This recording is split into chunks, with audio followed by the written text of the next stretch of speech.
To understand Islam and the Muslim world more, buy my book, The Curse of God, Why I Left Islam. Available in all your favorite online bookstores. Alright folks, this is Harris Sultan, the ex-Muslim atheist, and welcome to another episode of Sultan's House of Sin.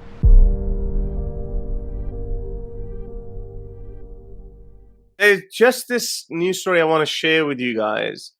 So unfortunately, Punjab Assembly, which is Pakistan's largest province, just passed another bill where now they've turned it into a law. You all would have heard of the law where Pakistan, where when you apply for a passport application, you have to say Prophet Muhammad is the last prophet, which is kind of like a dig at the Ahmadis, who believe that Mirza Ghulam Qadiani was the next prophet. Well, they're also a bit vague on that. Their answer was Prophet, Nabi, Rasul. Yeah, well, they all play with words there, but doesn't matter. So it's a dig at them. That's stupid enough, because what difference? I mean, you have to go and apply for a passport, then you have to say Prophet Muhammad is the last prophet. I mean, why don't you have to say that, that my mosque is the best mosque? I mean, what else can you, how many other things are you going to add in the questionnaire there before you can apply for a passport? It's just so stupid. Or write, Islamabad is the capital of Pakistan. I hereby declare that Islamabad is the capital of Pakistan. Okay, now you can give me the passport.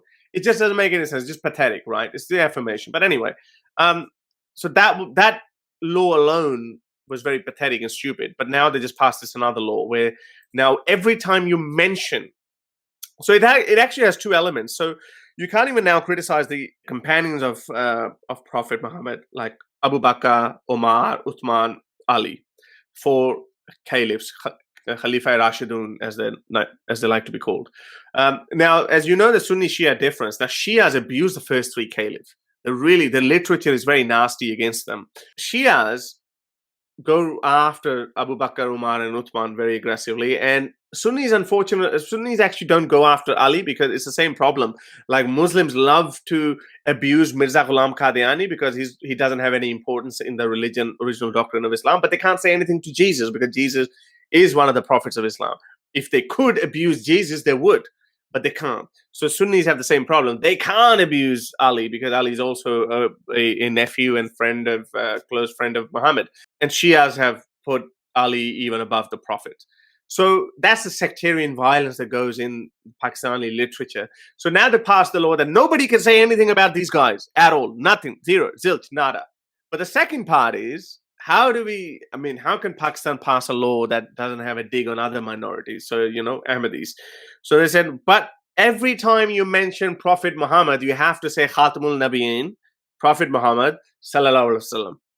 So Khatamul Nabiyyin means the last final prophet. So you have to add that every time you write. So this is why, we say Muhammad. We should just say Muhammad, just to tell them that, the earth doesn't shake, the sky doesn't fall on you if you just say Muhammad. You don't have to say all these silly titles, Khatamul Nabiyyin, Sallallahu Alaihi Wasallam, blah, blah, blah, all of this crap. You don't have to say that. As if you don't say it, your prophet would lose his status. I mean, there are other Muslim countries who don't have these pathetic laws like that. What, they love Prophet Muhammad any less than you Pakistanis? I mean, why do you have to score more brownie points? Why do you think you are the best of the best of the best? You're not. You're the worst of the worst. Anyway, that's just my final rant about this law. It's a very pathetic law, stupid law. It should be deleted. But this is why I said earlier in the phone call that I've given up on Imran Khan. I thought that this guy would stay out of religious business, but he actually exacerbated the problem when he kept saying Medina ki Riyasat, the state of Medina, state of Medina. Yes, next time, chopping of hands, beheading public squares. Bring back sex slavery as well. These guys will love it. Imran Khan, Mr. Prime Minister, they will love it. So I think Pakistan is a lost cause now. I'm truly giving up on Pakistan now. I had last hopes with Imran Khan. I thought, he might do something better. He's doing some good things, but, ideologically, the country is ruined. So we need a revolution. Pakistan needs a revolution. I want Pakistan to survive, but totally revolutionize. To help me produce more videos like these, support me on Patreon or PayPal.